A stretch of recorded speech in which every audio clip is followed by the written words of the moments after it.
Halo dan selamat datang kembali. Hari ini kita mau menyelami sebuah cerita yang jujur aja cukup mengejutkan ya. Kalau kita mikirin merek perbankan terkuat di dunia, nama-nama yang mungkin muncul di kepala kita itu kan dari Wall Street, London, atau mungkin Shanghai. Tapi ternyata menurut sebuah dokumen yang ada di hadapan kita, gelar itu justru datang Jakarta. dari Indonesia, ya. Betul. Kita akan membahas PT Bank Sentral Asia atau BCA. Dokumen ini dari Brand Finance, lembaga pemeringkat global. Nah, mereka menobatkan BCA sebagai merek perbankan terkuat di dunia. Jadi, mari kita bedah bareng-bareng. Misi kita hari ini adalah untuk benar-benar paham gimana caranya sebuah bank nasional bisa sampai ke puncak global. Apa resep rahasianya? Ini memang sebuah anomali yang sangat menarik, dan institusi yang memberikan gelar ini, Brand Finance, itu bukan pemain sembarangan loh. Mereka itu konsultan valuasi merek independen terkemuka dunia yang basisnya di London. Tiap tahun mereka analisis ribuan merek terbesar global. Jadi, pas mereka keluarin laporan top 500 banking brands, dunia keuangan itu benar-benar merhatiin. Dan di puncak daftar kekuatan merek itu, untuk tahun 2025, ada BCA. Dan yang lebih luar biasa lagi, ini bukan yang pertama kali kan? Dokumen ini nyebutin kalau ini pencapaian beruntung. Tepat sekali. Ini tahun kedua berturut-turut. Mereka juga dapat di tahun 2024. Ini menunjukkan ada konsistensi ya, bukan cuma keberuntungan sesaat. Angka di baliknya pun sangat mengesankan. Jadi mereka pakai metrik yang disebut Brand Strength Index, BSI. Skor maksimal ini 100. Nah, untuk tahun 2025, BSI BCA itu mencapai 97,1. Wow! Angka ini bahkan naik dari tahun sebelumnya yang udah tinggi banget, 93,8. 97,1 dari 100. Itu kan nyaris sempurna ya. Buat kasih kita semua konteks nih. Seberapa tinggi sih skor itu kalau dibandingin sama raksasa-raksasa perbankan global lainnya? Sangat tinggi. Skor ini yang paling tinggi di antara 500 merek perbankan global yang mereka evaluasi. Artinya, BCA ini mengungguli nama-nama yang jauh lebih besar dari segi aset. Bank-bank raksasa dari Amerika, Eropa, Tiongkok, sampai Afrika. Selain skor BSI, mereka juga kasih rating, kayak peringkat kredit gitu. Nah, BCA dapat lagi rating AAA+. Dalam metodologi Brand Finance, ini level paling tinggi yang bisa dicapai sebuah merek. Oke, reaching AAA+. Saya mau berhenti sebentar di sini nih. Kalau dengar AAA+, orang mungkin mikir ini cuma soal citra atau popularitas. Tapi dari yang saya baca, penilaiannya jauh lebih dalam dari itu kan? Ini bukan kontes popularitas. Sama sekali bukan. Rating AAA+ ini adalah sintesis dari berbagai macam data. Brand Finance itu melihat hasil riset pasar kejutaan konsumen, tapi juga menganalisis kinerja bisnis dan investasi pada merek itu sendiri. Jadi mereka ngukur hal-hal kayak persepsi nasabah ke kualitas layanan, tingkat loyalitas, reputasi. Oke. Bahkan sampai ke sentimen di media sosial. Jadi AAA+ ini nandain kalau sebuah merek itu nggak cuma disukai, tapi juga dipercaya, dianggap andal, dan mampu bertahan dari guncangan. Ini cerminan kesehatan merek yang holistik. Baik, jadi fondasinya udah jelas, pengakuan global yang sangat kredibel dengan skor yang nyaris sempurna. Ini bawa kita ke pertanyaan utamanya. Gimana caranya? Di era di mana semua bank besar investasi gila-gilaan di teknologi, apa yang bikin digitalisasi BCA begitu beda sampai bisa bangun kepercayaan setinggi ini? Sumber kita menyoroti dua pilar utama ya, kepercayaan dan transformasi digital. Dan kedua pilar itu berkelindan dengan sangat erat. Transformasi digital yang dilakukan BCA itu bukan soal adu banyak fitur. Kalau kita perhatiin, mungkin ada aplikasi bank lain yang fiturnya lebih wah atau kelihatan lebih futuristik. Tapi yang ditekankan di laporan ini adalah soal kualitas layanan yang dinilai stabil dan andal. Fokus BCA tampaknya bukan pada kuantitas fitur, tapi eksekusi fundamental yang tanpa celah. Jadi ini kayak perbandingan mobil yang punya 100 tombol di dashboard tapi kadang mogok, Ya. dengan mobil yang dashboardnya lebih simpel tapi mesinnya nggak pernah sekalipun bermasalah di tengah jalan. Keandalan di atas segalanya. Analogi yang sangat tepat. Di dunia perbankan digital, mogok itu bisa berarti aplikasi yang lagging pas jam sibuk, transfer yang tertunda. Atau yang paling parah, keamanan ya. Betul, celah keamanan. BCA tampaknya terobsesi untuk mastiin hal-hal mendasar ini bekerja sempurna setiap saat. Nah, inilah yang membangun kepercayaan secara bertahap. Nasabah mungkin nggak sadar pas semuanya lancar, tapi mereka pasti akan sangat sadar dan kehilangan kepercayaan pas terjadi satu kali aja kesalahan fatal. Kepercayaan di era digital itu ibarat gelas kristal ya, butuh waktu lama buatnya, tapi cuma butuh sedetik buat pecah. Saya jadi kepikiran, tantangan besar transformasi digital kan bukan cuma soal teknologinya, tapi soal adopsi juga oleh berbagai lapisan masyarakat. Gimana mereka berhasil meyakinkan nasabah dari, katakanlah, generasi yang lebih tua, yang mungkin lebih skeptis sama teknologi, untuk pindah ke platform digital tanpa merasa terintimidasi? Itu pertanyaan kuncinya. Dan jawabannya mungkin terletak pada pendekatan mereka yang berpusat pada kemudahan dan keamanan, bukan pada kecanggihan radi kecanggihan. Mereka bikin antarmuka yang intuitif, proses yang nggak berbelit-belit, dan yang paling penting, mereka mengkomunikasikan aspek keamanan secara terus-menerus. Kalau kita hubungkan ini dengan gambaran besar dari laporan Brand Finance, mereka menyoroti kemampuan BCA menjaga reputasi di tengah dinamika ekonomi global yang penuh tantangan. Saat dunia terasa nggak pasti karena isu geopolitik, inflasi, orang akan lari ke sesuatu yang mereka anggap aman dan stabil.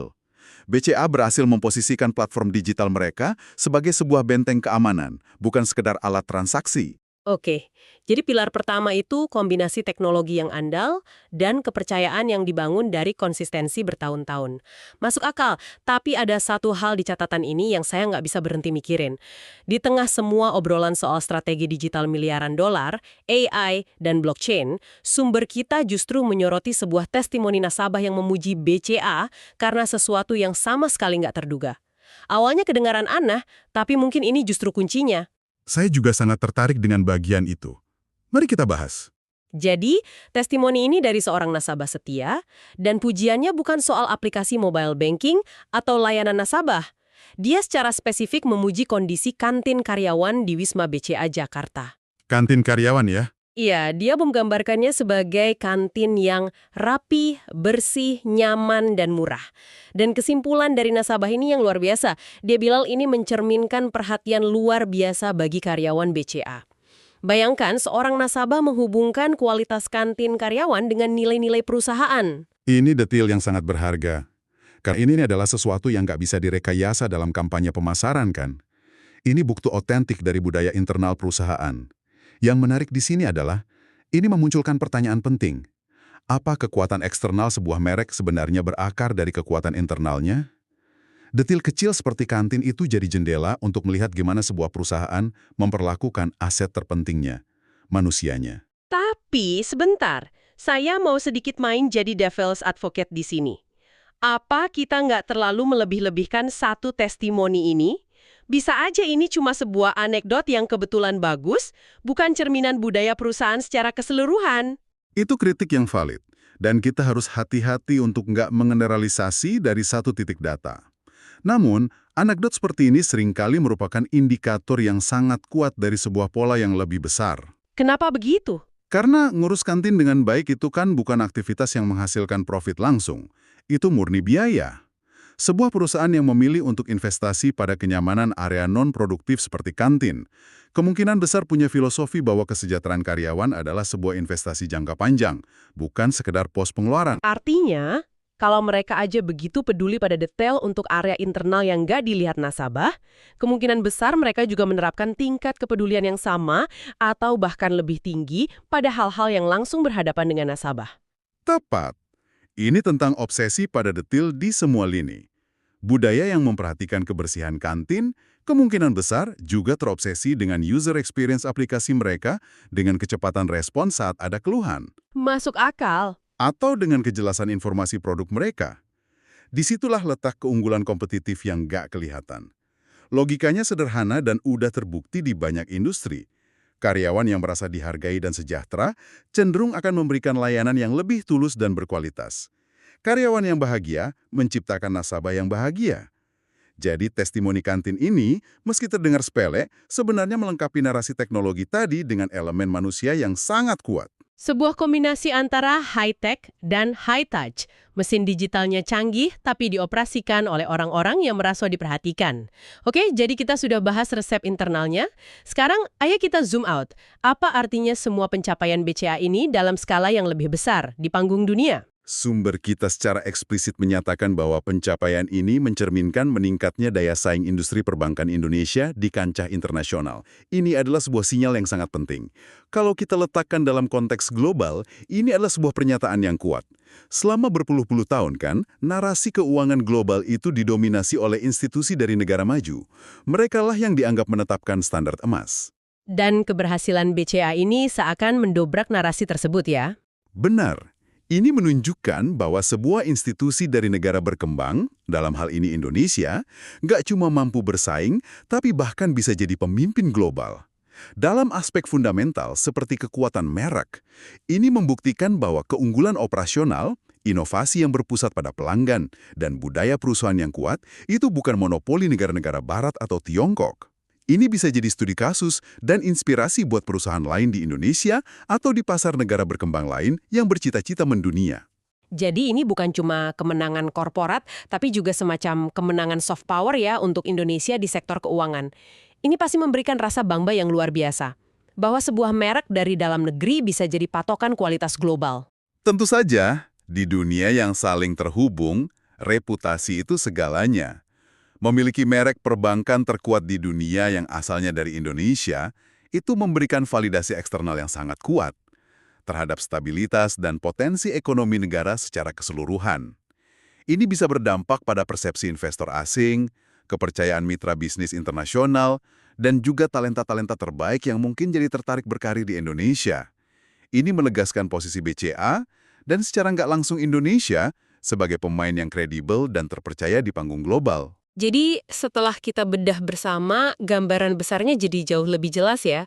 Kekuatan merek BCA ternyata dibangun di atas fondasi yang sangat kokoh dan berlapis. Ini bukan soal satu hal, ini perpaduan antara konsistensi strategi, inovasi digital yang fokus pada keandalan dan keamanan, bukan sekedar fitur, lalu ada kepercayaan nasabah yang mendalam, dan yang mungkin jadi perekat semuanya ya, budaya internal yang memperhatikan hal-hal mendasar seperti kesejahteraan karyawan. Semuanya saling menguatkan. Kisah BCA ini pada dasarnya adalah sebuah studi kasus yang luar biasa tentang bagaimana membangun merek yang nyaris sempurna di era modern. Ini menunjukkan bahwa di tengah perlombaan teknologi, pemenangnya bukanlah yang punya teknologi paling canggih, tapi yang mampu menyeimbangkan teknologi itu dengan elemen manusia yang paling fundamental, kepercayaan dan kepedulian. Banyak bank lain punya aplikasi canggih, tapi BCA berhasil menjaga relevansi tanpa mengorbankan kredibilitas. Dan itu sebuah keseimbangan yang sangat-sangat sulit dicapai dan dipertahankan. Sebuah pengingat bahwa pada akhirnya, di balik setiap transaksi digital dan algoritma yang rumit, tetap ada manusia yang menginginkan rasa aman dan kepedulian. Tepat sekali. Dan melihat bagaimana BCA berhasil memadukan teknologi canggih dengan sentuhan manusiawi yang otentik, bahkan sampai ke urusan kantin, ini meninggalkan sebuah pertanyaan menarik untuk Anda renungkan. Di tengah dunia yang semakin terotomatisasi dan didominasi oleh AI, seberapa besar sebenarnya peran faktor manusia dalam menentukan kekuatan dan keberlanjutan sebuah merek di masa depan? Tidak hanya di perbankan, tapi mungkin juga di industri tempat Anda berkecimpung saat ini. Bank Sentral Asia, bank swasta nasional dengan prestasi perbankan internasional. I trust my banking needs in Indonesia to Bank Central Asia. Pelayanan Bank Sentral Asia selalu cepat sekalipun di luar negeri. Bank Sentral Asia berpengalaman hampir seperempat abad, bekerja sama dengan 76 bank internasional dengan 22 cabang di Indonesia. Bank Sentral Asia, prestasi tradisi perbankan internasional.